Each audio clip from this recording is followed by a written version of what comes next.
안녕하십니까?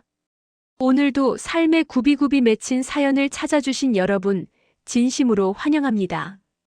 우리는 살면서 수많은 기억을 안고 살아갑니다. 어떤 기억은 너무 아파서 지워버리고 싶고, 또 어떤 기억은 너무 아름다워서 평생을 품고 살아가죠. 하지만 아이러니하게도 세월이 흐르면 그토록 잊고 싶었던 상처조차 그리움이라는 이름으로 보장되어 불쑥 우리를 찾아오곤 합니다. 오늘 들려드릴 이야기는 제 인생에서 가장 춥고도 뜨거웠던 한 시절에 관한 고백입니다. 어쩌면 도덕적으로 비난받을지도 모를, 그러나 당시의 저에게는 숨 쉬는 유일한 이유였던 그 사랑 이야기를 이제야 용기 내어 꺼내보려 합니다. 지금은 희미해져가는 기억을 붙잡고 써내려가는 이 편지가 누군가의 가슴에 묻어둔 뜨거운 불씨 하나를 다시금 지펴 올릴 수 있다면 좋겠습니다.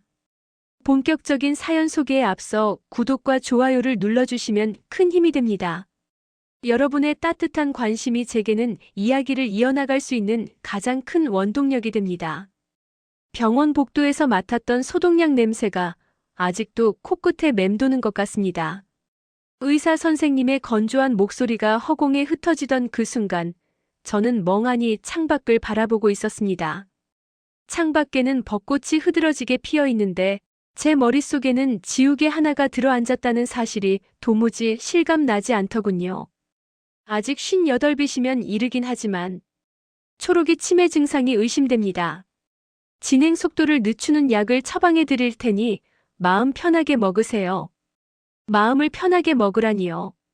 이제 막 정년퇴임을 앞두고 제2의 인생을 꿈꾸던 참이었습니다.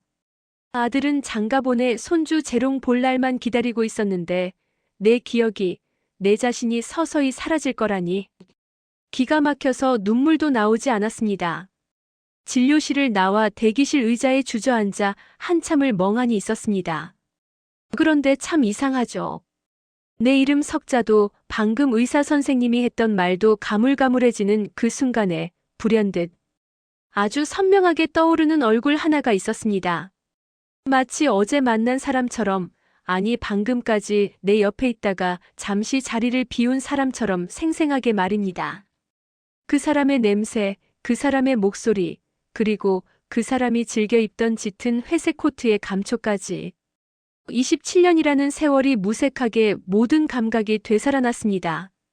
내 기억이 모래성처럼 허물어져 가는 와중에도 절대 무너지지 않는 단단한 돌기둥처럼 그 사람만은 오롯이 남아 있었습니다.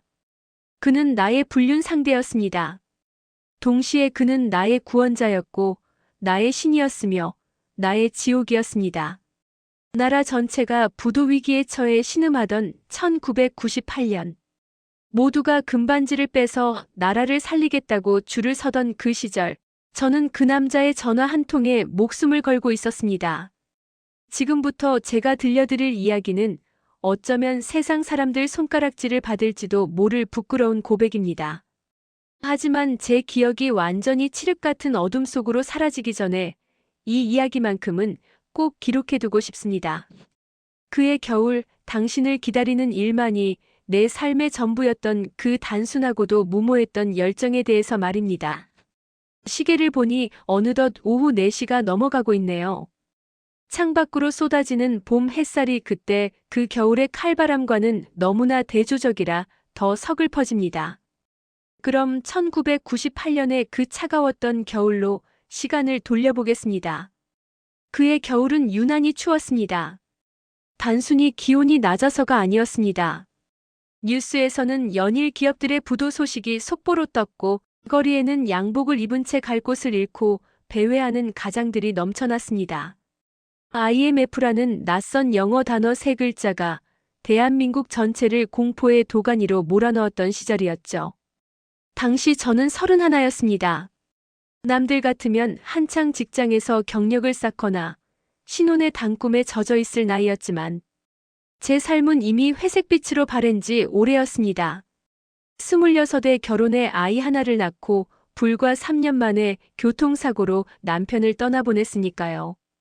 졸지에 어린 과부가 된 저는 5살배기 아들 민재를 친정엄마에게 맡겨두고 대학 강사 자리를 전전하며 하루하루를 버티고 있었습니다. 제가 일하던 대학도 구조조정의 칼바람을 피해가지 못했습니다. 재단이 부실해지면서 외국 자본의 학교가 넘어간다는 흉흉한 소문이 돌았고 교수님들은 삼삼오오 모여서 쑥덕거리기 바빴습니다. 시간 강사였던 저 같은 파리 목숨들은 그저 눈치만 살피며 재계약이 될지 안 될지 전전긍긍할 뿐이었죠. 그날도 그랬습니다. 강의를 마치고 교무실 구석 제자리에 앉아 멍하니 식어버린 믹스커피를 적고 있었습니다.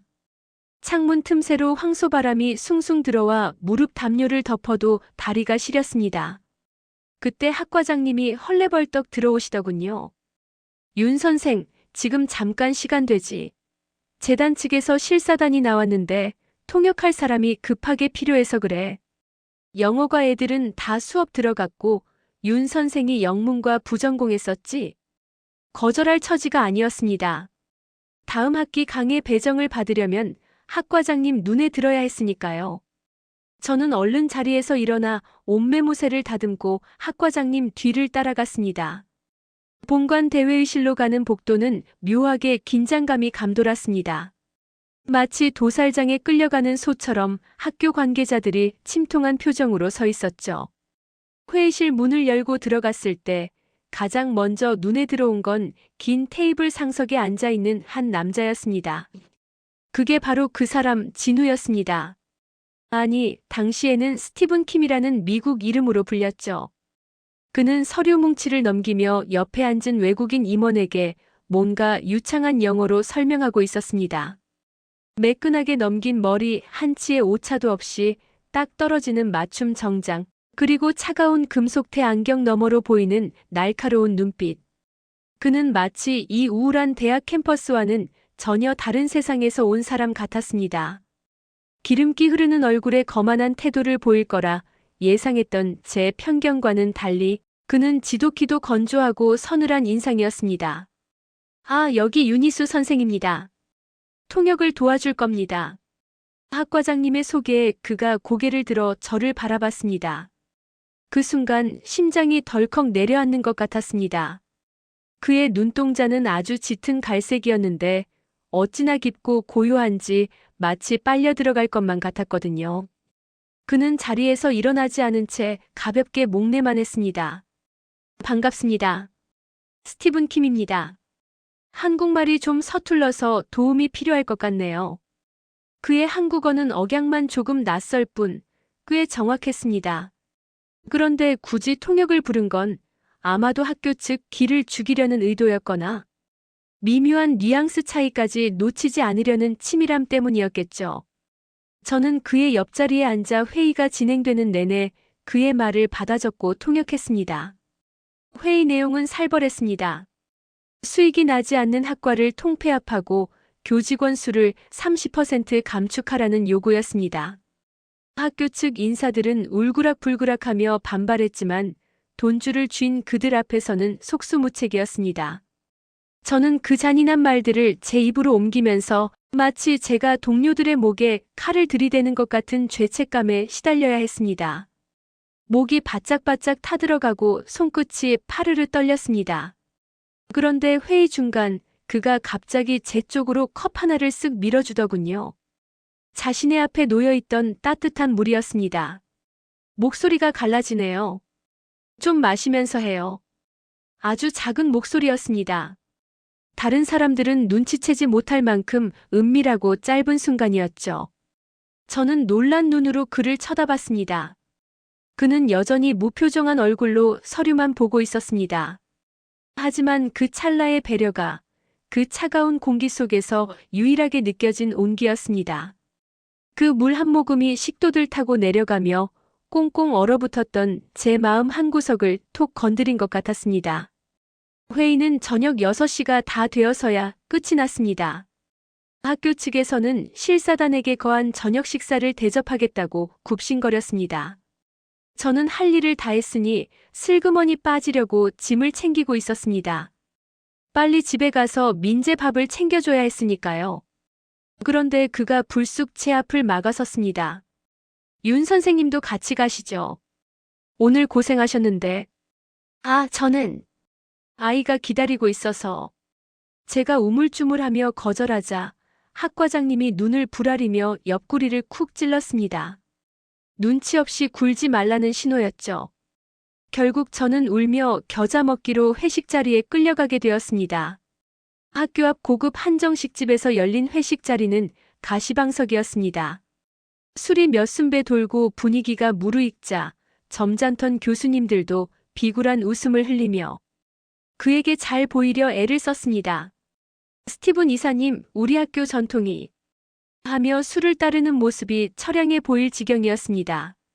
그는 그 모든 아부를 적당히 받아넘기며 깍듯하지만 선을 긋는 태도를 유지했습니다. 저는 구석자리에 앉아 사이다만 홀짝거렸습니다. 빨리 이 자리가 끝나기만을 기다리며 시계를 힐끔거렸죠. 그때 잠시 화장실을 다녀오던 그가 제 옆자리에 털썩 앉았습니다. 술 냄새 대신 은은한 스킨 향기가 훅 끼쳐왔습니다. 값비싼 외제 화장품 냄새가 아니라 뭐랄까 겨울바람 냄새 같은 서늘한 향이었습니다. 많이 지루해 보이네요. 그가 툭 던진 말에 저는 화들짝 놀라 고개를 들었습니다. 그의 얼굴은 약간 붉어져 있었지만 눈빛만은 여전히 형형했습니다. 아닙니다. 그냥 좀 피곤해서. 저 사람들은 내가 자기들 목줄을 쥐고 있다고 생각하겠죠. 그래서 저렇게 웃고 있는 거고. 그는 건너편에서 넥타이를 머리에 두르고 노래를 부르는 교무처장을 턱짓으로 가리키며 씁쓸하게 웃었습니다. 그 웃음이 묘하게 쓸쓸해 보여서 저도 모르게 말대꾸를 하고 말았습니다. 살아남으려고 애쓰는 거잖아요. 다들 가장이고 지켜야 할 가족이 있으니까요.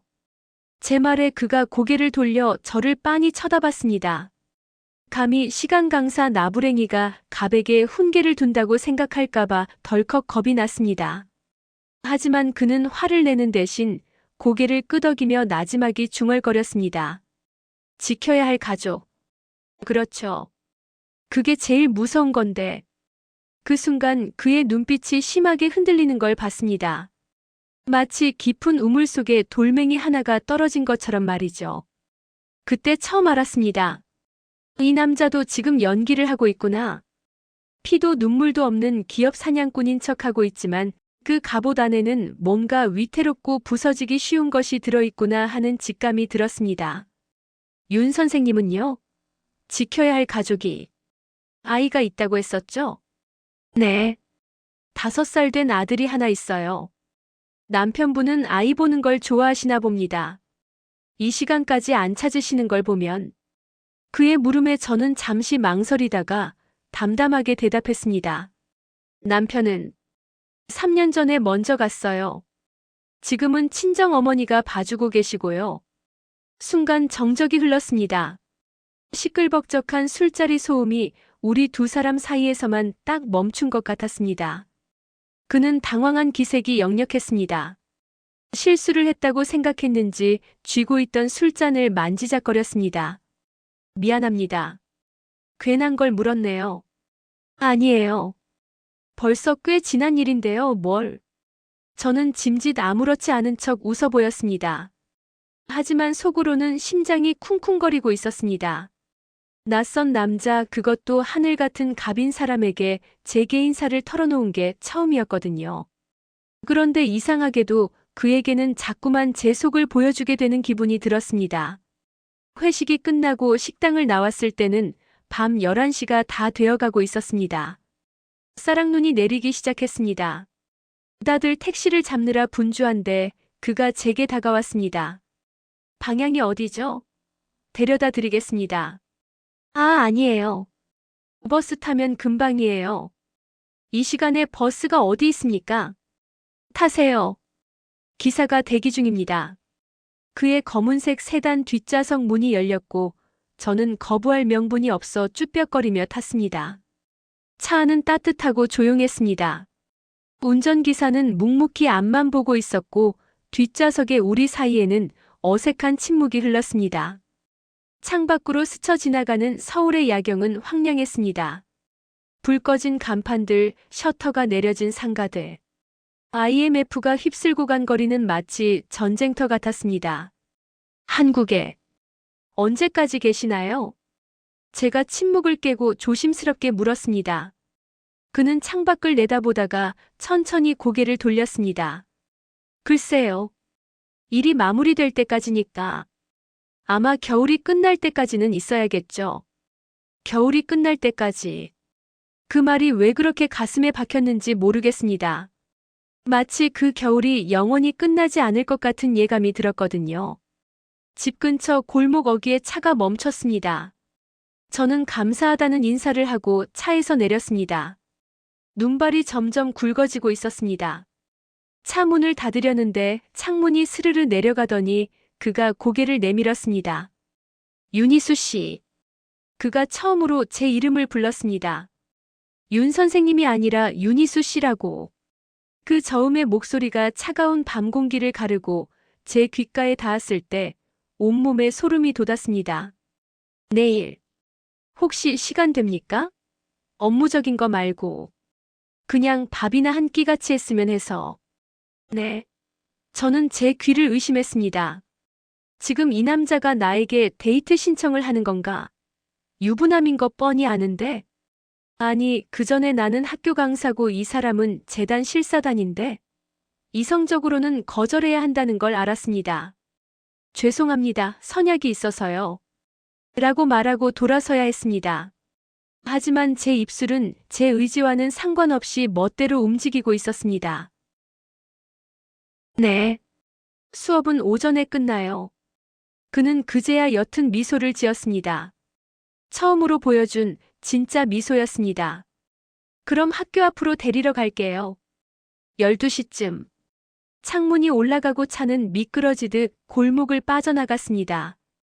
저는 멍하니 서서 멀어지는 차의 붉은 미등을 바라봤습니다. 눈송이가 얼굴에 다 녹아내렸습니다. 차가운 눈인데 뺨이 화끈거릴 정도로 뜨겁게 느껴졌습니다. 가슴이 미친 듯이 뛰었습니다. 죄책감과 설렘, 두려움과 기대감이 뒤섞인 묘한 감정. 그것은 마치 벼랑 끝에 서 있는 기분이었습니다. 한 발자국만 더 내디디면 추락할 걸 알면서도 그 아래 펼쳐진 바다가 너무나 푸르고 아름다워서 뛰어내리고 싶은 충동. 집 대문을 열고 들어서는데 마당에 쌓인 눈 위로 제 발자국이 꾹꾹 찍혔습니다. 그 발자국이 마치 되돌릴 수 없는 길을 걷기 시작한 제 운명처럼 느껴졌습니다. 방에 들어가 잠든 민재의 얼굴을 들여다보면서 저는 속으로 중얼거렸습니다. 미안해, 민재야. 엄마가 잠시 미쳤나 봐. 그날 밤 저는 한숨도 자지 못했습니다. 눈을 감으면 그 남자의 깊은 갈색 눈동자가 떠올랐고 귀를 막으면 윤희수 씨하고 부르던 목소리가 들렸습니다. 3년 동안 꽁꽁 얼어붙어 있던 제 심장의 봉인이 그날 밤 그렇게 허무하게 풀려버린 것입니다. 다음 날 저는 평소에 잘 입지 않던 붉은색 스카프를 메고 학교에 갔습니다. 거울 속에 비친 제 모습이 낯설었습니다. 푸석푸석하던 얼굴에 생기가 돌고 입가에는 저도 모르게 미소가 번지고 있었습니다. 동료 강사들이 윤 선생, 오늘 무슨 좋은 일 있어? 하고 물어볼 정도였으니까요. 저는 아니에요. 그냥 날씨가 좀 풀린 것 같아서요. 하고 얼버무렸지만 제 마음속에는 이미 뜨거운 여름이 시작되고 있었습니다. 하지만 그때는 몰랐습니다. 그 계절이 얼마나 짧고 잔인할지, 그리고 그 대가가 얼마나 혹독할지 말입니다. 우리는 그저 서로의 외로움을 알아보았고 자석처럼 끌렸을 뿐이라고 변명하고 싶었습니다. 하지만 세상은 그리고 시대는 우리의 그런 단순한 열정을 용납할 만큼 너그럽지 않았습니다. 약속 시간인 12시가 다가올수록 시계를 보는 횟수가 늘어났습니다. 오전 강의가 어떻게 지나갔는지도 모르겠습니다. 학생들에게 오늘 수업 여기까지라고 말하고 강의실을 나서는데 복도 창밖으로 교문 앞에 서 있는 검은색 세단이 보였습니다. 심장이 입 밖으로 튀어나올 것만 같았습니다. 저는 죄 지은 사람처럼 두리번거리며 빠른 걸음으로 교문을 향해 걸어갔습니다. 마치 스스로 걸어 들어가는 감옥인 줄도 모르고 말이죠.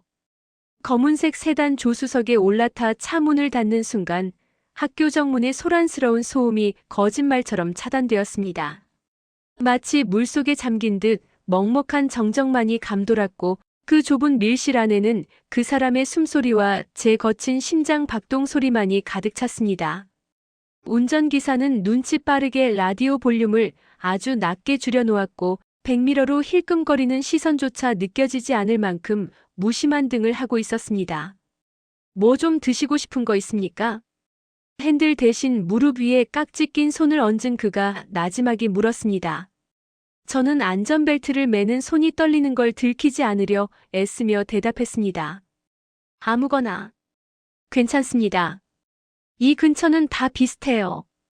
그럼 좀 조용한 곳으로 가죠. 시끄러운 건 딱 질색이라. 차가 부드럽게 출발했습니다. 차창 밖으로 익숙한 학교 풍경이 뒤로 밀려나고 거리에 나부끼는 정리해고 반대 붉은 띠들이 스쳐 지나갔습니다. 그 살벌한 풍경들을 보면서 저는 지금 제가 어디로 가고 있는지, 이 길의 끝에 무엇이 기다리고 있는지 가늠조차 할 수 없었습니다. 그저 옆자리에 앉은 이 남자의 어깨에서 풍기는 서늘한 향기가 저를 마취시키는 것 같다는 생각뿐이었죠. 우리가 도착한 곳은 시내 외곽에 있는 한적한 경양식집이었습니다. 평소 같으면 점심시간이라 붐볐을 곳인데 IMF 한파 탓인지 손님은 우리밖에 없었습니다. 주인조차 보이지 않는 텅 빈 홀에는 오래된 팝송만이 구슬프게 흐르고 있었습니다. 창가 자리에 마주보고 앉자 겨울 햇살이 테이블 위로 길게 누웠습니다. 그 햇살 속에서 부유하는 먼지들이 마치 제 어지러운 마음처럼 빙글빙글 돌고 있었습니다. 여기 수프가 맛있다고 하던데. 그는 메뉴판을 보지도 않고 종업원에게 주문을 했습니다. 그 자연스러운 태도가 저를 더 위축되게 만들었습니다. 저는 물컵을 만지작거리며 창밖만 바라봤습니다. 무슨 말을 해야 할지, 어떤 표정을 지어야 할지 도무지 알 수가 없었습니다. 그때 그가 불쑥 말을 꺼냈습니다. 왜 자꾸 밖만 봅니까? 내 얼굴에 뭐 묻었나요? 제가 화들짝 놀라 고개를 돌리자 그가 턱을 괴고 저를 빤히 바라보고 있었습니다. 그 눈빛이 어찌나 노골적이고 집요한지 얼굴이 화끈 달아올랐습니다. 아, 아니에요. 그냥 좀 어색해서요. 나도 어색해요. 이런 시간 꽤 오랜만이라. 거짓말. 만나시는 분 많을 것 같은데. 저도 모르게 툭 튀어나온 말에 스스로 놀랐습니다. 마치 투정 부리는 연인 같은 말투였으니까요. 하지만 그는 기분 나쁜 기색 없이 피식 웃었습니다. 일 때문에 만나는 사람은 많죠. 밥 먹으면서 구조조정 이야기하고 회사 매각 이야기하고. 그런데 이렇게 그냥 밥만 먹으려고 만나는 건 정말 오랜만입니다. 그의 목소리에 묻어나는 묘한 피로감이 제 마음을 흔들었습니다. 성공한 재미교포, 냉혹한 기업 사냥꾼이라는 타이틀 뒤에 숨겨진 지독한 외로움 같은 것이 느껴졌습니다. 음식이 나오고 우리는 잠시 말없이 식사를 했습니다. 포크와 나이프가 접시에 부딪히는 달그락 소리가 유난히 크게 들렸습니다. 그는 식사하는 모습조차 빈틈이 없었습니다. 천천히 그리고 우아하게 음식을 넘기는 그 모습을 훔쳐보며 저는 이상한 안도감을 느꼈습니다. 적어도 이 남자 앞에서는 내가 구질구질한 시간 강사나 아이 키우느라 머리를 질끈 묶은 과부가 아니라 그냥 하나의 여자로 앉아있을 수 있다는 사실 때문이었습니다. 남편분과는 많이 사랑했습니까? 커피를 마시던 그가 불쑥 던진 질문에 저는 찻잔을 내려놓다가 하마터면 쏟을 뻔했습니다. 그는 제 당황한 표정을 읽고도 시선을 거두지 않았습니다. 마치 저를 해부하려는 듯한 눈빛이었습니다. 네. 좋은 사람이었어요. 저한테는 과분할 만큼. 그렇군요. 사랑받은 기억이 있는 사람은 표정이 다르더군요. 슬퍼 보여도 어딘가 단단해 보인다고 해야 하나? 이사님은요? 사모님, 사랑하시나요? 이번에는 제가 되물었습니다. 그의 미간이 살짝 찌푸려졌습니다.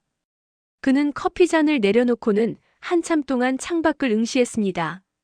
그 침묵의 시간이 저에게는 영원처럼 길게 느껴졌습니다. 그가 입을 열었을 때 그 목소리는 건조한 모래바람 같았습니다. 사랑이라. 글쎄요. 지금은 그저 책임감이라는 단어가 더 어울리겠네요. 미국에서의 삶이라는 게 생각보다 퍽퍽하거든요. 서로가 서로의 기능을 수행하는 파트너, 그 이상도 이하도 아닙니다. 그의 대답은 잔인할 만큼 솔직했습니다. 가정을 기능과 파트너로 정의하는 남자. 그 차가운 말 속에서 저는 역설적이게도 뜨거운 갈망을 읽었습니다. 이 남자는 지금 숨 쉴 구멍을 찾고 있구나. 숨막히는 책임감과 의무감으로 점철된 삶에서 잠시 도망칠 비상구를 찾고 있구나. 그리고 그 비상구가 어쩌면 내가 될 수도 있겠구나. 그런 예감이 들자 가슴 밑바닥에서부터 뜨거운 것이 울컥 치밀어 올랐습니다. 식사를 마치고 나오자 차가운 바람이 코트 자락을 파고들었습니다. 저는 옷깃을 여미며 그에게 인사를 건넸습니다. 잘 먹었습니다. 저는 이제 학교로 가봐야. 커피 한 잔 더 하죠. 그가 제 말을 끊었습니다. 그의 눈은 저를 놓아줄 생각이 없어 보였습니다. 여기 커피는 너무 묽어서. 내가 묵는 호텔 라운지 커피가 꽤 괜찮은데 가시죠. 그것은 제안이 아니라 통보였습니다. 그리고 동시에 저를 시험하는 말이기도 했습니다. 호텔. 그 단어가 주는 은밀하고도 위험한 뉘앙스를 모를 리 없는 나이였습니다. 제가 망설이는 사이 그는 이미 차 문을 열고 저를 기다리고 있었습니다. 마치 거절은 용납하지 않겠다는 듯 단호한 태도로. 저는 결국 다시 그 차에 탔습니다. 학교로 돌아가야 한다는 이성은 이미 마비된 지 오래였습니다.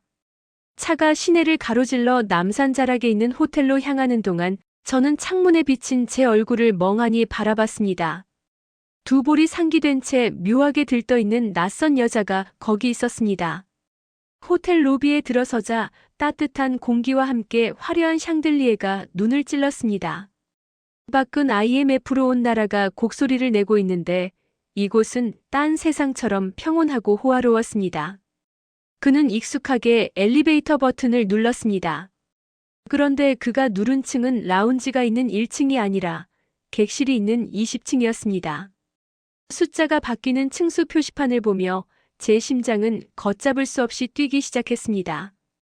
지금이라도 내려달라고 해야 해. 머릿속으로는 수없이 되뇌었지만 발은 꼼짝도 하지 않았습니다. 조용한 곳이 필요해요. 윤희수 씨랑 더 깊은 이야기를 하고 싶어서. 엘리베이터 문이 닫히며 그가 낮게 속삭였습니다. 그 좁은 공간에 갇힌 우리 두 사람 사이에 팽팽한 긴장감이 흘렀습니다. 20층 복도는 카펫이 깔려 있어 발자국 소리조차 나지 않았습니다. 그가 카드키로 문을 열고 들어서자 넓은 스위트룸이 모습을 드러냈습니다. 창밖으로는 서울 시내가 한눈에 내려다 보였지만 커튼이 반쯤 쳐져 있어 실내는 어둑어둑했습니다. 방 안에서는 그에게서 나던 스킨 향기와 은은한 담배 냄새가 섞여 묘한 분위기를 자아냈습니다. 그는 코트를 벗어 소파에 던져두고 미니바에서 위스키 병을 꺼냈습니다. 술 할 줄 압니까? 조금은 해요. 그가 건네준 잔을 받아들고 소파 끝에 엉덩이만 걸친 채 앉았습니다. 그는 넥타이를 느슨하게 풀며 제 맞은편에 앉아 위스키를 한 모금 들이켰습니다. 그리고는 잔을 빙글빙글 돌리며 저를 똑바로 쳐다봤습니다. 희수 씨. 다시 불린 이름. 이번에는 훨씬 더 젖어있는 목소리였습니다. 나 나쁜 놈입니다. 그의 입에서 나온 첫 마디는 고백이자 경고였습니다. 알다시피 미국에 가정이 있어요. 와이프도 있고 아이들도 둘이나 있습니다. 이혼할 생각? 없습니다. 그럴 수도 없고요. 내 사회적 지위, 평판, 모든 게 거기에 얽혀 있으니까. 그는 잔인할 정도로 명확하게 선을 그었습니다. 당신에게 줄 수 있는 건 아무것도 없다고. 미래도 약속도 그 어떤 법적인 관계도 기대하지 말라고. 그 말을 듣는데 이상하게도 모욕감보다는 안도감이 들었습니다. 오히려 그 솔직함이 저를 편안하게 만들었습니다. 저 역시 복잡한 절차나 책임 따위를 감당할 여력이 없었으니까요. 민재를 키우며 시댁 눈치, 친정 눈치 보며 살아가는 제 현실에서 누군가와 다시 정식으로 엮인다는 건 또 다른 감옥으로 들어가는 일이었을 테니까요. 알아요. 저도 바라는 거 없어요. 제 대답에 그가 의외라는 듯 눈썹을 치켜 올렸습니다. 정말입니까? 내가 언제든 떠날 수 있는 사람이라는 거 알고도 괜찮다는 겁니까? 네. 지금은 그냥 제 이야기를 들어줄 사람, 저를 여자로 봐줄 사람이 필요할 뿐이에요. 내일 생각할래요. 그것은 제 인생에서 가장 충동적이고 솔직한 고백이었습니다. 제 말이 끝나기가 무섭게 그가 자리에서 일어나 제게로 다가왔습니다. 그가 제 앞에 한쪽 무릎을 꿇고 앉아 차가운 제 손을 자신의 두 손으로 감싸 쥐었습니다. 그의 손은 뜨거웠습니다. 화상을 입을 것처럼 뜨거운 온기가 손바닥을 통해 온몸으로 퍼져나갔습니다. 미안해요. 이런 식으로 당신을 끌어들여서. 하지만 처음 본 순간부터 참을 수가 없었어. 그 우울하고 지친 눈 속에 감춰진 불꽃 같은 걸 봤거든요. 그가 제 손등에 입을 맞추었습니다. 그의 입술이 닿은 곳에서부터 전류가 흐르는 것 같았습니다. 저는 떨리는 손을 들어 그의 얼굴을 감쌌습니다. 까슬까슬한 수염 자국이 손바닥을 긁는 느낌이 생생했습니다. 그가 고개를 들어 제 눈을 바라보았고 우리는 자석에 이끌리듯 서로에게 다가갔습니다. 그날 오후 호텔방의 커튼 틈으로 새어 들어오던 빗줄기가 마룻바닥 위에서 길어지고 짧아지는 것을 저는 몽롱한 의식 속에서 지켜보았습니다. 밖에는 눈보라가 몰아치고 있었지만 그 방 안은 마치 태풍의 눈처럼 고요하고 뜨거웠습니다. 우리는 서로의 몸을 탐닉하며 각자가 짊어진 삶의 무게를 잠시 내려놓았습니다. 그것은 사랑이라기보다는 처절한 몸부림에 가까웠습니다. 살아있음을 확인하고 싶은 본능, 외로움에 질식할 것 같은 두 영혼이 서로의 숨을 나누어 마시는 행위였습니다. 그날 이후 제 삶은 완벽하게 두 조각으로 나뉘었습니다. 학교에서 학생들을 가르치고 집에 돌아와 민재밥을 챙겨주고 밀린 공과금을 걱정하는 현실의 나. 그리고 삐삐에 찍힌 그 사람의 호출 번호를 보는 순간 모든 것을 내팽개치고 그에게 달려가는 욕망의 나. 우리의 만남은 철저히 그의 스케줄에 맞춰졌습니다. 그는 주로 낮 시간에 저를 불렀습니다. 기업 실사가 끝나고 잠시 짬이 나는 오후 2시나 3시. 저는 강의가 비는 시간이면 어김없이 택시를 잡아 타고 남산 호텔로 향했습니다. 택시비가 아까워 버스를 2번이나 갈아타던 제가 그를 만나러 가는 길에는 주저없이 모범 택시를 잡아 탔습니다. 그 짧은 이동 시간조차 아까웠으니까요. 호텔 방문을 열고 들어서면 그는 언제나 샤워 가운 차림으로 노트북 앞에 앉아 업무를 보고 있거나 창밖을 보며 통화를 하고 있었습니다. 영어로 설라설라 빠르게 지시를 내리는 그의 뒷모습을 볼 때마다 저는 묘한 소외감을 느꼈습니다. 저 남자는 내가 모르는 거대한 세계에 속해 있구나. 나는 그저 이 호텔방이라는 작은 어항 속에서만 그를 소유할 수 있구나. 하지만 그가 전화를 끊고 뒤돌아 저를 보며 왔어요? 하고 웃어줄 때면 그 모든 서운함이 눈 녹듯 사라졌습니다. 그는 저를 안을 때만큼은 세상에서 가장 다정한 남자였습니다. 제 머리카락을 넘겨주고 귓가에 달콤한 말을 속삭여 주었습니다. 우리는 침대 위에 누워 창밖으로 지는 노을을 바라보며 시시콜콜한 이야기를 나누기도 했습니다. 제가 어릴 적 살던 동네 이야기, 그가 미국에서 겪었던 인종차별 이야기. 그런 사소한 대화들이 육체적인 관계보다 더 깊숙이 제 마음을 파고들었습니다. 하지만 그 행복은 언제나 살얼음판 위를 걷는 것 같았습니다. 가장 견디기 힘든 순간은 그가 미국에 있는 가족과 통화할 때였습니다. 어느 날 오후 샤워를 하고 나왔는데 그가 발코니에서 통화를 하고 있었습니다. 오, 데니. 그래, 아빠야. 학교 잘 다녀왔어? 엄마 말씀 잘 듣고. 유리창 너머로 들려오는 그의 목소리는 저에게 보여주던 것과는 전혀 다른 종류의 다정함이었습니다. 가장으로서의 권위와 아버지로서의 사랑이 듬뿍 담긴 목소리. 그는 댄이라는 아이의 이름을 부를 때마다 환하게 웃고 있었습니다. 그 모습을 보는 순간 제 가슴 속에서 시커먼 질투가 독버섯처럼 피어올랐습니다. 나는 여기서 옷 하나 걸치지 않은 채 당신을 기다리고 있는데 당신은 지구 반대편의 아들에게 사랑을 속삭이고 있구나. 나는 당신에게 철저한 비밀이자 어둠인데 저 아이들은 당신의 자랑스러운 빛이구나. 그가 통화를 마치고 방으로 들어왔을 때 저는 황급히 옷을 입고 있었습니다. 제 표정이 굳어있는 걸 본 그가 다가와 물었습니다. 왜 그래요? 벌써 가려고? 네. 민재. 유치원에서 올 시간이라서요. 제가 퉁명스럽게 대답하자 그가 난처한 표정을 지었습니다. 조금만 더 있다 가지. 저녁 같이 먹으려고 했는데. 아니요. 가족들이 기다려서요. 당신처럼. 저도 지켜야 할 가족이 있잖아요. 저도 모르게 뼈있는 말을 뱉어버렸습니다.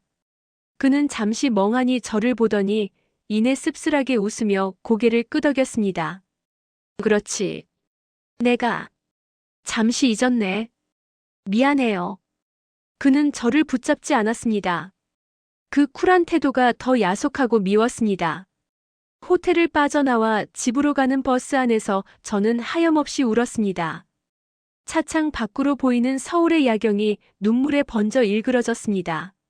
라디오에서는 금모으기 운동에 참여하라는 캠페인 송이 흘러나오고 있었고 버스 안의 사람들은 다들 지치고 고단한 얼굴을 하고 있었습니다. 그 사람들 틈에 섞여 있으면서도 저는 철저히 혼자였습니다. 내 슬픔은 나라가 망해서도 아니고 돈이 없어서도 아니었습니다. 오직 한 남자 가질 수 없는 그 남자를 향한 지독한 갈증 때문이었습니다. 집에 돌아와 곤히 잠든 민재의 얼굴을 쓰다듬으며 저는 죄책감에 몸서리쳤습니다. 엄마가 미안해. 엄마가 나쁜 년이야. 천진난만한 아이의 얼굴 위로 그 남자의 얼굴이 겹쳐 보였습니다.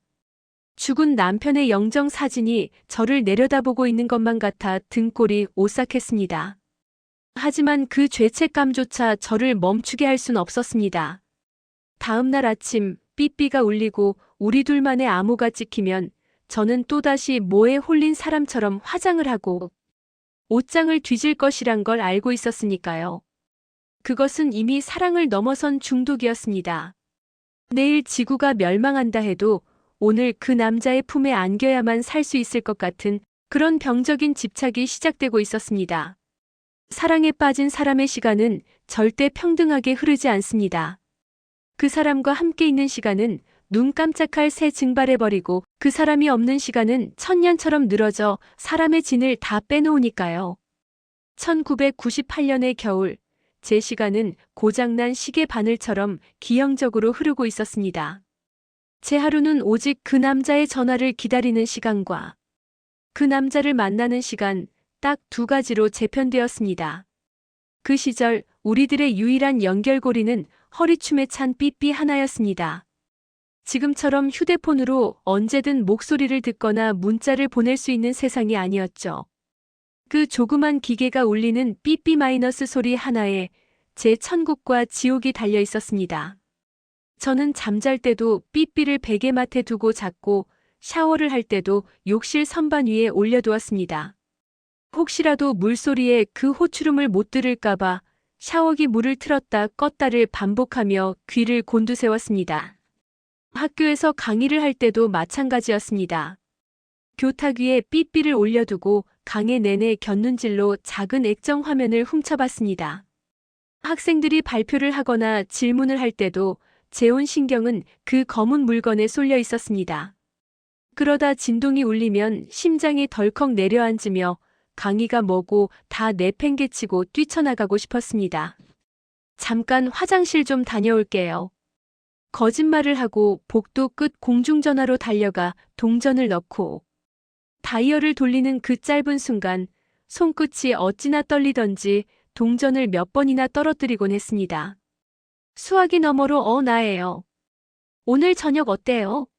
하는 그의 목소리가 들려오면 그제야 저는 숨통이 트이며 살아있는 사람이 되었습니다. 하지만 그 행복은 너무나 짧았고 기다림은 너무나 길었습니다. 그는 바쁜 사람이었습니다. 부도 위기에 처한 기업들을 인수하고 합병하고 노동자들을 해고하는 살벌한 현장이 그의 일터였으니까요. 어떤 날은 이틀, 3일씩 연락이 두절되기도 했습니다. 그럴 때면 저는 서서히 미쳐갔습니다. 혹시 사고라도 난 건 아닐까? 아니면 이제 내가 싫어진 걸까? 미국으로 돌아가 버린 건 아닐까? 온갖 부정적인 상상이 독버섯처럼 피어올라 머릿속을 잠식했습니다. 그 기다림의 고통을 잊기 위해 제가 할 수 있는 일은 역설적이게도 그를 위한 준비를 하는 것뿐이었습니다. 나라가 망해서 다들 허리띠를 졸라매던 그 시절, 저는 그 남자를 만나기 위해 제 분수에 맞지 않는 사치를 부리기 시작했습니다. 시장통에서 콩나물값 100원을 깎으려고 실랑이를 하던 제가 백화점 수입, 화장품 코너에 가서 립스틱을 샀습니다. 남대문 시장 좌판에서 산 옷만 입던 제가 그에게 예쁘게 보이고 싶다는 일념 하나로 거금의 할부로 원피스를 샀습니다. 카드 명세서를 받아들고 손을 벌벌 떨면서도 이 옷을 입으면 그가 좋아하겠지라는 생각 하나로 죄책감을 덮어버렸습니다. 당시 대학가의 분위기는 그야말로 초상집이었습니다. 점심시간 교직원 식당에 가면 반찬 가짓수가 눈에 띄게 줄어 있었고 그마저도 밥값을 아끼려고 도시락을 싸오는 교수님들이 늘어났습니다. 존경하던 선배 교수님이 명예퇴직 권고를 받고 연구실 짐을 싸던 날 복도에서 마주친 그분의 어깨가 너무나 작아 보여서 가슴이 아팠습니다.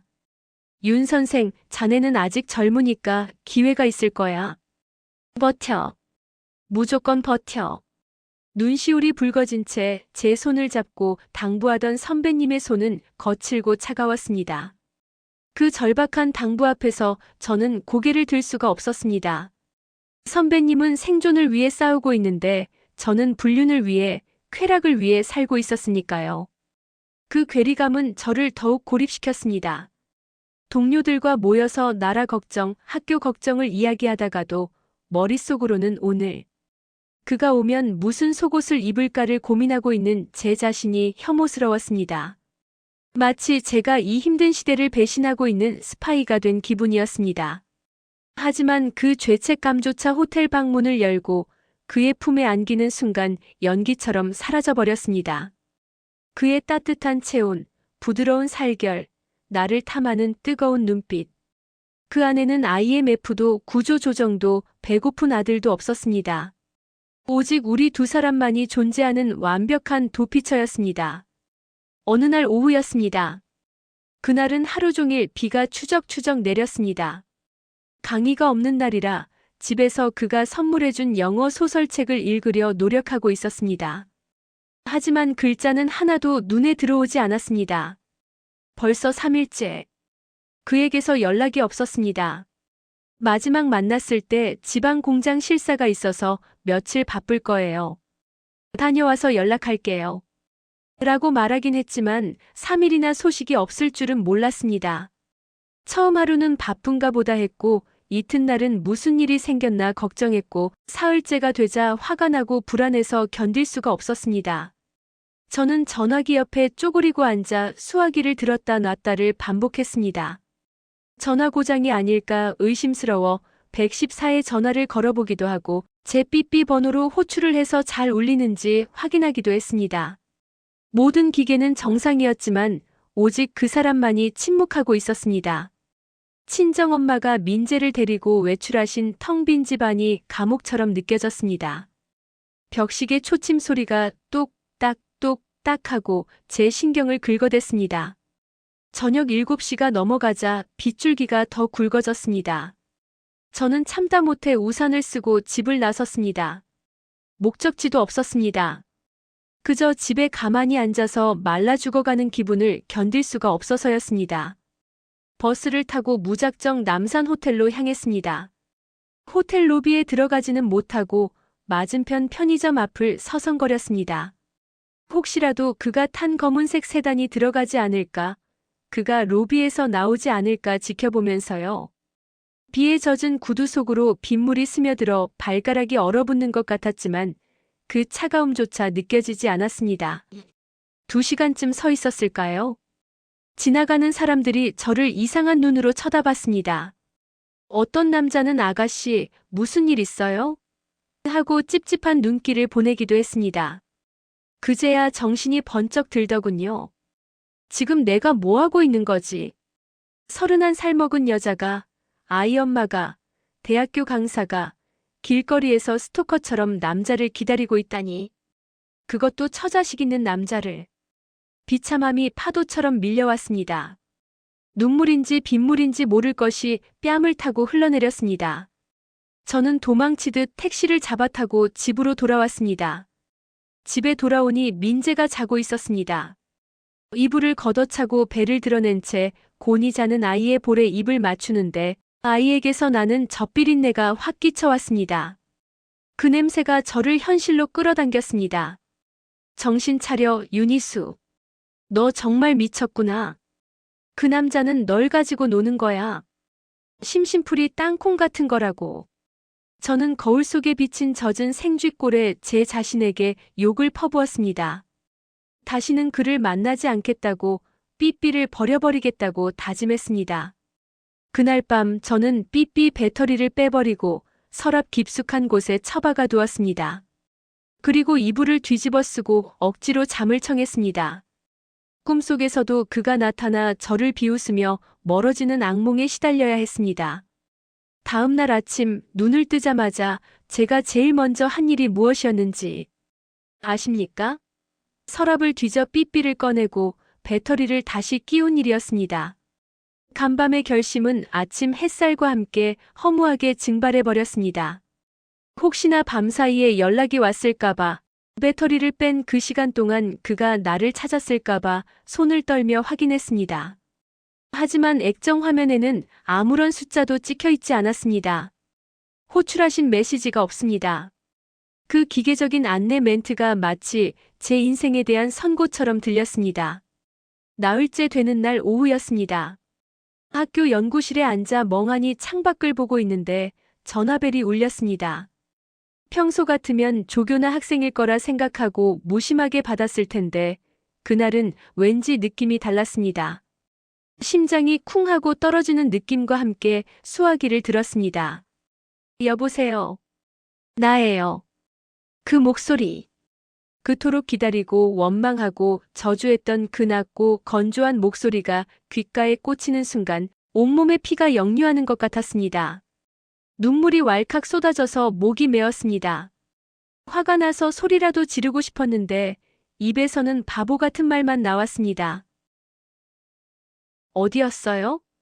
부산 공장의 노조가 점거 농성을 해서 상황이 좀 복잡했어요. 전화할 경황이 없었네요.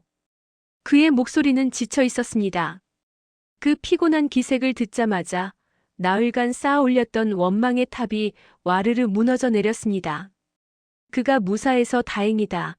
그가 다시 나를 찾아줘서 고맙다. 그가 나를 버린 게 아니었다. 오직 그 생각뿐이었습니다. 제 자존심 따위는 바닥에 떨어진 껌딱지만도 못했습니다. 지금 서울이에요? 네. 방금 호텔 도착했어요. 많이 보고 싶네요. 그 보고 싶다는 말 한마디에 저는 완전히 무장 해제되었습니다. 그 말은 마법의 주문 같았습니다. 나흘간의 지옥 같은 기다림을, 그가 준 고통과 모멸감을 단숨에 보상받는 기분이었습니다. 저는 또다시 주섬주섬 가방을 챙겼습니다. 갈게요. 지금 바로. 택시를 타고 가는 내내 저는 화장을 고쳤습니다. 퉁퉁 부은 눈을 가리려 파운데이션을 덧바르고 입술에는 붉은 루즈를 칠했습니다. 거울 속의 여자는 방금 전까지 울고불고 하던 여자가 아니었습니다. 사랑에 미친, 아니 욕망에 눈먼 여자였습니다. 나흘 만에 만난 그는 수척해져 있었습니다. 면도도 제대로 하지 못해 턱수염이 거뭇하게 올라와 있었고 와이셔츠 소매는 때가 타 있었습니다. 그 완벽하고 깔끔하던 남자가 그런 흐트러진 모습으로 문을 열어주었을 때 저는 그가 너무나 안쓰럽고 사랑스러워서 견딜 수가 없었습니다. 진우 씨. 제가 처음으로 그의 한국 이름을 불렀습니다. 그는 아무 말 없이 저를 와락 끌어안았습니다. 그의 몸에서 나는 땀 냄새와 담배 냄새가 역하기는커녕 저를 안심시켰습니다. 우리는 현관 앞에 서서 오랫동안 서로를 놓지 않았습니다. 마치 난파선에서 구조된 두 사람이 서로의 생존을 확인하듯이. 힘들었죠? 미안해요. 정말. 미치도록 당신 생각이 났어. 그가 제 목덜미에 얼굴을 묻으며 중얼거렸습니다. 그 뜨거운 숨결이 닿는 곳마다 데인 듯 화끈거렸습니다. 저는 그의 등을 쓸어내리며 속으로 생각했습니다. 괜찮아요. 당신만 돌아온다면 나는 몇 날 며칠이라도 기다릴 수 있어요. 지옥불에 떨어져도 좋으니까 제발 나를 떠나지만 말아요. 그것은 사랑의 맹세가 아니라 노예의 계약서와도 같았습니다. 저는 스스로 제 발목에 족쇄를 채우고 그 열쇠를 그에게 쥐어준 셈이었으니까요. 그날 이후 우리의 관계는 더욱 깊고 진득해졌습니다. 마치 비 온 뒤에 땅이 굳어지듯 한 번의 단절이 우리를 더 필사적으로 묶어놓았습니다. 하지만 동시에 제 불안 증세도 심각해졌습니다. 그가 또다시 연락이 두절될까봐, 그가 미국으로 돌아가 버릴까봐 전전긍긍하는 시간이 늘어났습니다. 달력에는 12월 25일이 다가오고 있었습니다. 크리스마스. 가족의 날. 그에게는 돌아갈 진짜 가족이 있는 날이었고, 저에게는 가장 잔인한 형벌이 기다리고 있는 날이었습니다. 길거리에는 머라이어 캐리의 캐롤이 울려 퍼지고 구세군 냄비 종소리가 딸랑거렸습니다. 사람들은 IMF 때문에 힘들다 하면서도 크리스마스 선물을 사느라 분주했습니다. 하지만 저는 다가오는 크리스마스가 시한폭탄처럼 느껴졌습니다. 그가 말했거든요. 크리스마스 연휴에는 가족들이 한국에 들어올 것 같아요. 그 말을 듣는 순간 제 세상의 불이 탁 꺼지는 것 같았습니다. 아내와 아이들이 온다. 그것은 곧 저의 존재가 지워져야 한다는 뜻이었습니다. 호텔 방이라는 우리만의 성역이 이제는 그들의 행복한 가족 여행지가 된다는 뜻이었습니다. 나는 그 기간 동안 철저히 숨죽여 지내야 하는 유령이 되어야 했습니다. 12월 23일, 그들이 입국하기 이틀 전이었습니다. 그는 저를 호텔로 불렀습니다. 어쩌면 당분간 마지막이 될지도 모를 만남이었습니다. 방 안에는 벌써부터 긴장감이 감돌았습니다. 그는 평소보다 더 격렬하게 저를 안았고 저 역시 그를 놓치지 않으려 발버둥 쳤습니다. 사랑을 나누고 난 뒤 침대에 누워 천장을 바라보는데 그가 조심스럽게 말을 꺼냈습니다. 희수 씨, 부탁이 하나 있어요. 뭔데요? 가족들이 오면 당분간 연락하기 힘들 거예요. 2주 정도. 알죠? 알고 있었습니다. 머리로는 알고 있었지만 막상 입 밖으로 나온 말을 듣는 건 심장이 칼로 베이는 고통이었습니다. 저는 입술을 깨물며 애써 담담하게 대답했습니다. 네, 알아요. 걱정하지 마세요. 전화 안 할게요. 그리고 혹시라도 길에서 우연히 마주치더라도 모른 척 해줬으면 해요. 서울이 좁으니까. 그 말은 정말 잔인했습니다. 우연히 마주쳐도 모른 척해라. 철저한 타인이 되어라. 그의 눈에는 제가 혹시라도 사고를 칠까봐 불안해하는 기색이 역력했습니다. 저는 쓴웃음을 삼키며 고개를 끄덕였습니다. 걱정 마요. 나 그렇게 눈치 없는 여자 아니에요. 제 대답에 그는 안심한 듯 제 이마에 키스를 했습니다. 그 키스가 어찌나 가볍고 무심하게 느껴지던지. 그는 이제 곧 가장으로 돌아갈 준비를 하고 있는 것 같았습니다. 저는 그 옆에 누워 앞으로 다가올 2주간의 고독을 미리 연습하고 있었습니다. 세상에서 가장 화려하고 시끄러운 크리스마스 시즌에 세상에서 가장 춥고 외로운 방에 갇혀있을 제 모습을 상상하면서요. 하지만 운명이라는 건 참 짓궂어서 제가 피하고 싶었던 최악의 시나리오를 기어이 눈앞에 가져다 놓더군요. 크리스마스 이브 날 저는 백화점 식품관에 갔습니다. 민재가 케이크를 먹고 싶다고 해서 큰맘 먹고 작은 케이크 하나를 사러 간 길이었습니다. 사람들로 북적이는 매장을 빠져나오려는데 에스컬레이터 쪽에서 익숙한 뒷모습이 보였습니다. 회색 코트, 제가 골라준 넥타이, 진우 씨였습니다.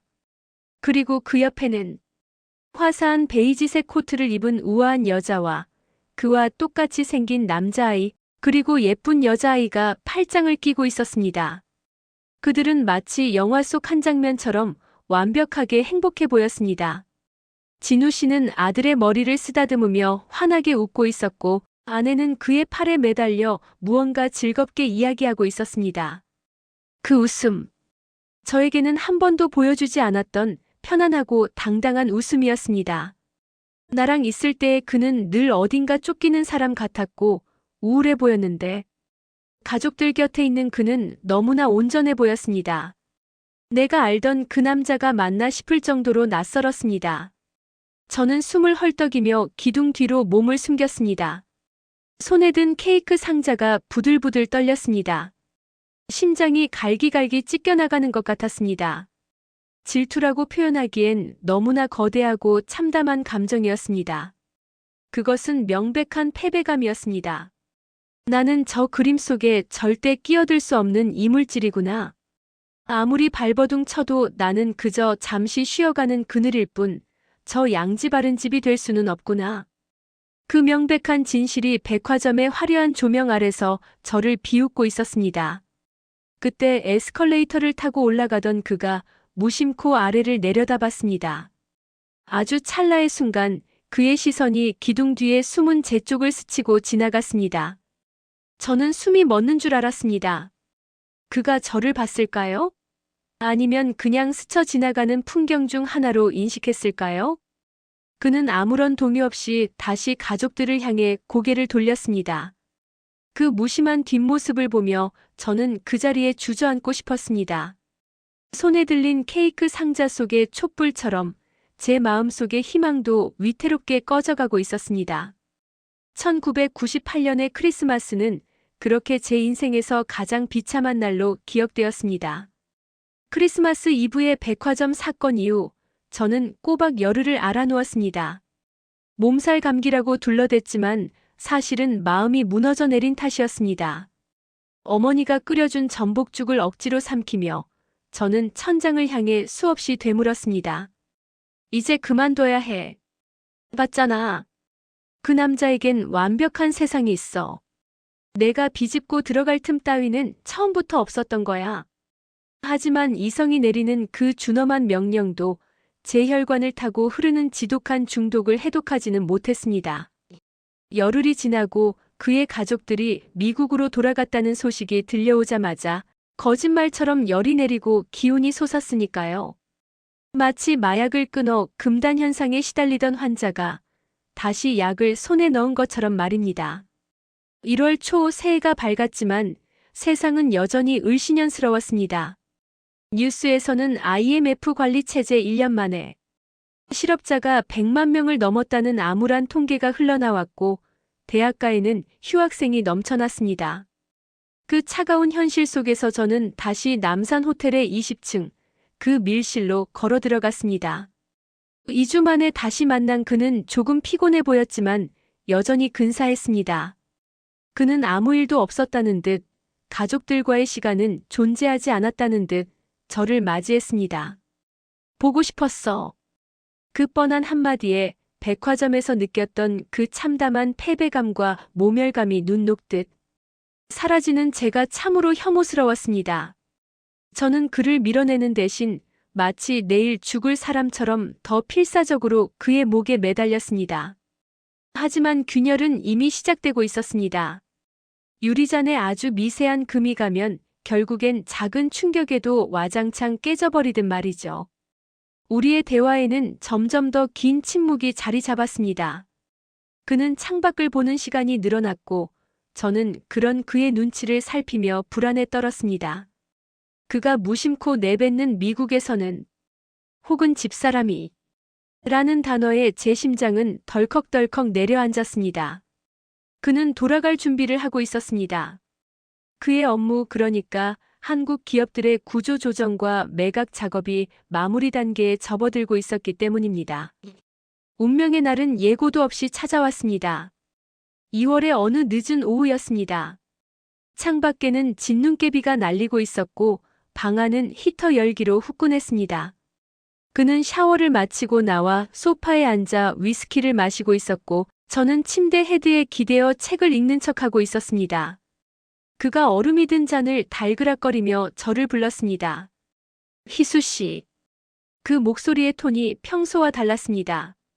너무나 차분하고 그래서 더 잔인하게 들리는 목소리.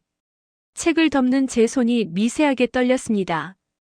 다음 달 초에 들어가 봐야 할 것 같아요. 미국에요? 네. 본사 발령이 났어요. 한국 지사 일은 대충 마무리됐고 심장이 발밑으로 툭 떨어지는 것 같았습니다.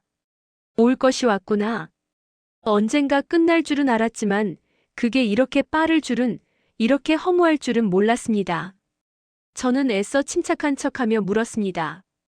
그럼 아주 가는 거예요? 아마도요. 당분간은 한국에 들어올 일 없을 겁니다. 그는 제 눈을 똑바로 쳐다보지 못한 채 잔에 담긴 술만 들이켰습니다. 그 비겁한 시선 처리가 저를 더 비참하게 만들었습니다. 눈물이 왈칵 쏟아지려는 걸 입술을 꽉 깨물어 참았습니다. 울면 안 된다. 매달리면 안 된다. 쿨하게 보내주겠다고 약속했잖아. 질척거리지 않겠다고 다짐했잖아. 하지만 제 입에서는 마음과는 전혀 다른 말이 튀어나왔습니다. 가지 마요. 희수 씨. 조금만 더 있다 가면 안 돼요? 봄까지만이라도. 아니, 벚꽃 필 때까지만이라도. 제 애원은 구차하고 초라했습니다. 그가 소파에서 일어나 침대로 다가와 저를 안았습니다. 그의 품에서 저는 어린아이처럼 엉엉 소리내어 울었습니다. 그는 아무 말 없이 제 등을 토닥여 주었지만 그 손길에서 느껴지는 건 위로가 아니라 단념이었습니다. 그는 이미 마음의 정리를 끝낸 상태였고 저는 이제야 벼랑 끝에 선 기분이었습니다. 그날 우리는 밤새도록 서로를 안고 놓아주지 않았습니다. 마치 살을 섞으면 이별을 늦출 수 있기라도 한 것처럼 서로의 몸에 지워지지 않을 흉터를 남기려는 듯 치열하게 사랑했습니다. 하지만 아침이 밝아오고 그가 옷을 입는 순간 그 모든 몸부림은 허무한 꿈처럼 흩어졌습니다. 그가 떠나기 일주일 전 우리는 마지막 여행을 떠났습니다. 장소는 강원도 속초였습니다. 그가 먼저 제안했습니다. 바다 보러 갈래요? 겨울 바다가 보고 싶은데. 저는 학교에 병가를 내고 친정 엄마에게는 세미나가 있다고 거짓말을 했습니다. 어차피 끝난 마당에 더 이상 잃을 것도 없다는 심정이었습니다. 그의 차를 타고 서울을 빠져나가는 길, 도로는 한산했습니다. 라디오에서는 유행가들이 흘러나왔지만 차 안의 공기는 무거웠습니다. 우리는 아무 말도 하지 않고 서로의 손만 꼭 잡고 있었습니다. 그가 운전대를 잡은 오른손 위에 제 왼손을 겹쳐 잡고 깍지를 낀 채 놓지 않았습니다. 그 손의 온기가 너무나 따뜻해서 이대로 시간이 멈춰버렸으면 좋겠다고 생각했습니다. 터널을 지날 때마다 주황색 불빛이 차 안을 훑고 지나갔고 그때마다 그의 옆얼굴이 보였다 사라지기를 반복했습니다. 그 쓸쓸하고도 아름다운 옆모습을 저는 눈도 깜빡이지 않고 지켜봤습니다. 내 머릿속에, 내 망막에 영원히 박제해두고 싶어서였습니다. 속초에 도착했을 때는 이미 해가 지고 어둑어둑했습니다. 우리는 바닷가 바로 앞에 있는 허름한 횟집 2층 방에 자리를 잡았습니다. 창문을 열자 차가운 바닷바람과 함께 파도 소리가 들이닥쳤습니다. 철썩철썩. 그 소리가 마치 우리에게 헤어지라고 재촉하는 소리 같아서 가슴이 아렸습니다. 그는 소주를 시켰습니다. 평소에는 와인이나 위스키만 마시던 그가 그날은 투명한 소주잔을 기울였습니다. 처음 만났을 때 기억나요? 그가 붉어진 얼굴로 물었습니다. 저는 고개를 끄덕였습니다. 어떻게 잊어요? 그 차가운 안경, 그리고 물컵. 물컵? 네. 회의 때 이사님이 저한테 물 밀어줬잖아요. 목소리 갈라진다고. 그가 소리내어 웃었습니다. 그 웃음소리가 파도 소리에 묻혀 희미하게 들렸습니다. 그랬나? 나는 당신이 빨간 스카프 메고 왔을 때가 제일 기억에 남는데. 눈 내리던 날 학교 앞. 그거 이사님한테 잘 보이려고 산 거였어요. 비싼 건데 예뻤어요. 정말로. 그는 테이블 너머로 손을 뻗어 제 뺨을 쓰다듬었습니다. 그의 눈가가 촉촉하게 젖어 있었습니다. 미안해요. 희수 씨. 당신을 너무 늦게 만났어. 아니, 너무 일찍 만났거나. 그 말이 무슨 뜻인지 알 것 같았습니다. 우리가 10년만 일찍 만났더라면, 아니면 20년 뒤에 만났더라면 우리의 결말은 달랐을까요? 하지만 가정법은 부질없었습니다. 우리는 1998년이라는 가장 잔인하고도 불안한 시대의 한복판에서 만났고 서로가 서로에게 유일한 진통제가 되어주었을 뿐입니다. 그날 밤 우리는 파도 소리를 자장가 삼아 좁은 모텔 방에서 잠이 들었습니다. 그는 잠든 제 얼굴을 한참이나 들여다보다가 사랑해라고 아주 작게 속삭였습니다. 저는 자는 척하고 있었지만 그 말을 듣는 순간 뜨거운 눈물이 베개를 적셨습니다. 그가 처음이자 마지막으로 해준 그 말은 달콤한 고백이 아니라 잔인한 유언처럼 들렸습니다. 그리고 드디어 그날이 왔습니다. 1999년 3월의 어느 날, 김포공항 국제선 청사는 사람들로 북적였습니다. 누군가는 여행을 떠나는 설렘으로, 누군가는 헤어지는 슬픔으로 가득 찬 공간. 그 소란스러운 공간이 저에게는 거대한 수족관처럼 먹먹하게 느껴졌습니다. 그는 카트에 짐 가방을 싣고 제 앞에 섰습니다. 말끔한 정장 차림에 트렌치 코트를 걸친 그는 처음 만났을 때처럼 완벽한 비즈니스맨의 모습으로 돌아와 있었습니다. 내 남자 진우가 아니라 다시 스티븐 킴이 된 것입니다. 갈게요. 그가 짧게 말했습니다. 긴 작별 인사는 우리에게 어울리지 않았습니다. 어차피 우리는 세상에 드러낼 수 없는 관계였으니까요. 사람들의 시선을 피해 우리는 구석진 기둥 뒤에 서 있었습니다. 제가 떨리는 목소리로 물었습니다. 연락 할 거죠? 바보 같은 질문이었습니다. 그는 잠시 망설이다가 고개를 끄덕였습니다. 도착하면 짐 정리되는 대로 메일 보낼게요. 메일. 전화도 아니고 편지도 아닌 차가운 전자우편. 그 한마디가 우리 관계의 미래를 말해주는 것 같았습니다. 그는 제 어깨를 가볍게 한번 쥐었다가 놓았습니다. 마지막 포옹조차 할 수 없었습니다. 보는 눈이 너무 많았으니까요. 건강해요. 민재도 잘 키우고 당신도요. 아프지 말고. 그게 끝이었습니다. 그는 카트를 밀고 출국 게이트를 향해 걸어갔습니다. 저는 그 자리에 못 박힌 듯 서서 그의 뒷모습을 바라봤습니다. 한 번쯤은, 딱 한 번쯤은 뒤를 돌아봐주지 않을까 기대했습니다. 영화 속 주인공들처럼 가다가 멈춰서서 나를 향해 손을 흔들어주지 않을까? 하지만 그는 뒤를 돌아보지 않았습니다. 그 매정한 뒷모습이 점점 작아지더니 검색대 너머로 완전히 사라져버렸습니다. 마치 블랙홀 속으로 빨려 들어가는 것처럼 그는 제 시야에서, 제 인생에서 그렇게 증발해버렸습니다. 그가 사라진 텅 빈 게이트를 한참이나 멍하니 바라보다가 저는 힘겹게 발걸음을 돌렸습니다. 주차장으로 가는 길 다리가 풀려 몇 번이나 휘청거렸습니다. 차에 올라타 시동을 걸었지만 출발할 수가 없었습니다.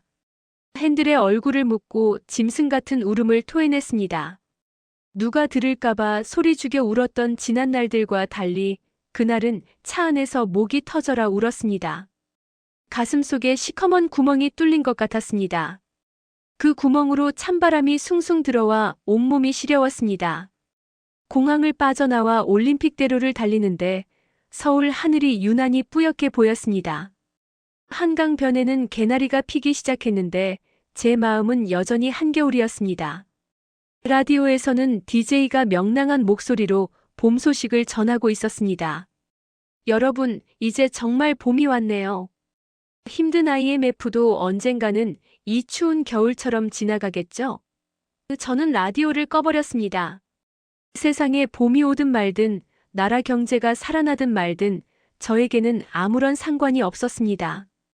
제 봄은 김포공항 출국 게이트 너머로 영원히 떠나버렸으니까요. 그를 공항에 내려주고 돌아오던 그 길은 제 인생에서 가장 길고 고독한 드라이브였습니다. 백미러로 보이는 서울의 풍경이 낯설게만 느껴졌습니다. 내가 살던 도시, 내가 숨쉬던 공간이 맞나 싶을 정도로 그 사람이 없는 서울은 저에게 거대한 유배지나 다름없었습니다. 집에 도착해서도 저는 차에서 내리지 못했습니다. 그가 앉았던 조수석 시트를 손으로 쓸어보았습니다.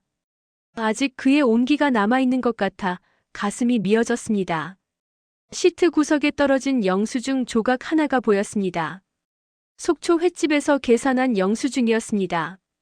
저는 그 종이 조각을 보물처럼 집어들고 가슴에 품었습니다. 그것만이 우리 사랑이 실제했다는 유일한 증거품이었습니다. 그날 밤 저는 텅 빈 방에 누워 천장을 바라보며 생각했습니다. 이제 나는 무엇을 기다리며 살아야 하나? 내일 아침 눈을 떴을 때 삐삐를 확인할 필요도, 화장을 할 필요도, 시간을 쪼개어 달려갈 곳도 없다는 사실이 너무나 끔찍하게 다가왔습니다. 그 기다림의 고통조차 행복이었다는 걸 그가 떠나고 나서야 뼈저리게 깨달았습니다. 그렇게 저의 1999년 봄은 잔인하리만큼 고요하게 시작되고 있었습니다. 그가 떠난 직후의 시간들은 제 기억 속에서 뭉텅이로 잘려나갔습니다. 마치 필름이 끊긴 영화처럼 장면과 장면 사이가 매끄럽게 이어지지 않고 툭툭 끊겨 있습니다. 어떤 날은 학교 강의실에서 백무가루를 뒤집어 쓴 채 멍하니 서 있었고, 또 어떤 날은 대낮부터 커튼을 모두 치고 캄캄한 방 안에서 시체처럼 누워있기도 했습니다. 분명히 밥을 먹고 숨을 쉬고 사람들과 대화를 나눴을 텐데 그 행위들에는 아무런 실감이 없었습니다. 마치 영혼은 김포공항 출국장에 두고 온 채 껍데기만 덜그럭거리며 서울 거리를 활보하는 기분이었습니다. 가장 견디기 힘들었던 건 습관이었습니다. 머리는 그가 떠났다는 사실을 인지하고 있는데 몸은 여전히 그를 기억하고 반응했습니다. 오후 2시만 되면 심장이 이유 없이 두근거렸습니다. 그가 주로 호출하던 시간이었으니까요. 길거리에서 검은색 세단만 봐도 목이 뻣뻣하게 굳었고 어디선가 스킨 냄새가 스치면 저도 모르게 고개를 돌려 인파 속을 두리번거렸습니다. 그럴 때마다 찾아오는 허탈감은 저를 비웃듯 뺨을 때리고 지나갔습니다. 아직도 정신 못 차렸니? 그 사람은 지금쯤 지구 반대편에서 가족들과 스테이크를 썰고 있을 텐데. 저는 그가 약속했던 이메일에 목숨을 걸었습니다. 당시에는 인터넷이 지금처럼 빠르지 않았고 천리안이나 하이텔 같은 통신망을 쓰던 시절이었습니다. 저는 밤마다 전화선을 모뎀에 연결하고 그 특유의 지지직 -B- 하는 접속음을 들으며 모니터 앞을 지켰습니다. 파란 화면에 흰 글씨가 뜨기를, 새로운 편지가 도착했습니다라는 문구가 뜨기를 간절히 기도했습니다. 하지만 메일함은 언제나 텅 비어 있거나 스팸 메일 몇 통만이 덩그러니 놓여 있을 뿐이었습니다. 일주일이 지나고 한 달이 지나도 소식은 없었습니다.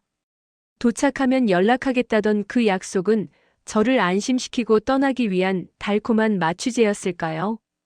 아니면 막상 돌아가 보니 현실의 무게에 짓눌려 저 같은 건 까맣게 잊어버린 걸까요? 처음에는 그가 사고를 당했을지도 모른다고 걱정했고 나중에는 주소를 잃어버렸을지도 모른다고 합리화했습니다. 하지만 계절이 바뀌고 벚꽃이 지고 난 뒤에야 저는 인정해야 했습니다. 그는 연락을 못한 게 아니라 안 한 것이라는 사실을요. 그에게 한국에서의 시간은 한시라도 빨리 털어버리고 싶은 일탈이었고 저는 그 일탈의 증거물이었으니까요. 그 잔인한 침묵이 저를 서서히 말려 죽였습니다. 차라리 이제 그만하자는 이별 통보라도 받았다면 찢어진 마음을 꿰매고 새살이 돋기를 기다렸을 겁니다. 하지만 기약 없는 기다림은 상처를 곪게 만들 뿐이었습니다. 저는 서서히 시들어갔습니다. 살이 7kg이나 빠져 옷이 헐렁해졌고 눈밑은 퀭하게 꺼졌습니다. 친정엄마는 요새 학교 일이 많이 힘드니? 보약이라도 한 재 지어 먹자며 걱정하셨지만 저는 그저 웃어넘길 뿐이었습니다. 마음의 병을 고치는 약은 이 세상 어디에도 없다는 걸 알았으니까요. 그해 여름 저는 미친 척하고 남산 호텔을 다시 찾았습니다. 그가 묵었던 1205호가 아니라 1층 라운지 카페였습니다. 그와 처음 커피를 마셨던 그 자리에 앉아 그가 즐겨 마시던 에스프레소를 시켰습니다. 스디슨 커피가 목을 타고 넘어가는 걸 느끼며 저는 주위를 둘러봤습니다. 호텔 로비는 여전히 화려하고 사람들은 활기찼습니다. 달라진 건 단 하나, 맞은편 의자가 비어 있다는 것뿐이었습니다. 그런데 그 빈 의자가 저에게 말을 거는 것 같았습니다. 여기는 내가 올 곳이 아니야. 너는 초대받지 않은 손님이야. 그 공간이 주는 이질감에 숨이 막혀왔습니다. 그와 함께 있을 때는 이 호화로운 공간이 내 집 안방처럼 편안했는데 혼자가 되니 저는 그저 초라한 중년 여성일 뿐이었습니다. 저는 도망치듯 호텔을 빠져나왔습니다. 그리고 다시는 그 근처에도 가지 않았습니다.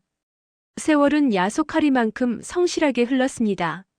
IMF 체제는 2001년에 조기 졸업했고 2002년에는 온 나라가 월드컵 열기로 붉게 물들었습니다. 사람들은 다시 웃음을 되찾았고 거리는 활기를 띠었습니다. 저 역시 그 흐름에 휩쓸려 살아갔습니다.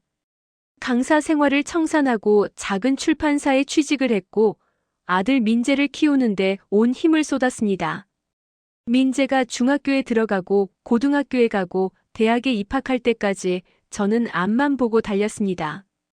바쁘게 살다 보니 그 남자의 기억도 서서히 희미해져 갔습니다. 매일 밤 울며 잠들던 것이 일주일에 한 번이 되고 한 달에 한 번이 되고 나중에는 문득 계절이 바뀔 때나 한 번 떠올리는 추억이 되었습니다. 하지만 흉터는 사라지지 않았습니다.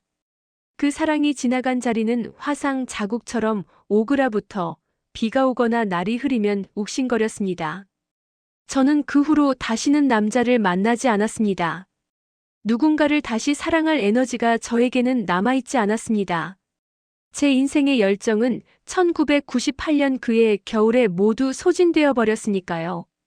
가끔 친구들이 이제라도 좋은 사람 만나봐라고 권하면 저는 쓸쓸하게 웃으며 대답했습니다. 됐어. 내 평생 할 사랑은 그때 다 했어. 그건 빈말이 아니었습니다. 그토록 뜨겁고 그토록 처절하고 그토록 단순했던 열정을 다시 겪기엔 제 심장이 너무 낡아버렸습니다. 그리고 지금 2025년.